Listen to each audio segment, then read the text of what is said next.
Hello YouTube, this is Johnny. In this video, I'm going to quickly show you how to hard reset your Infinix S5. In my case here, I'm going to be clicking the volume up key and hold the power button. As you can see, I'm going to hold the volume up, then power key. So I wait for the phone to boot. Then when I see the Infinix logo, I'll release the power button, and this will take me to this, what you see here, to says no command. So when I reach here, so that to go to the recovery mode, I'm going to press volume down, as you can see, volume down, and then I'll click power key, then volume up.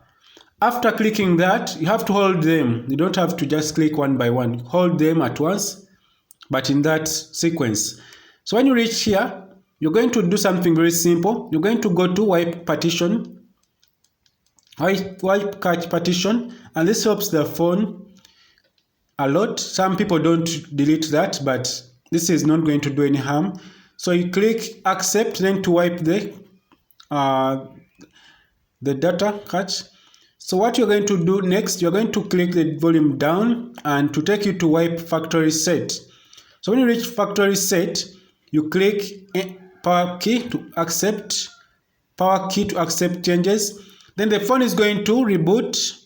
You're going to reboot the phone after, then to complete the process of hard resetting your phone. And this can work on other Infinix phones.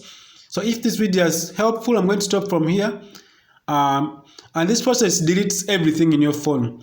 So what you see here is just a quick video on how to do the process of going to hard reset the Infinix phones. Have a nice time. Goodbye.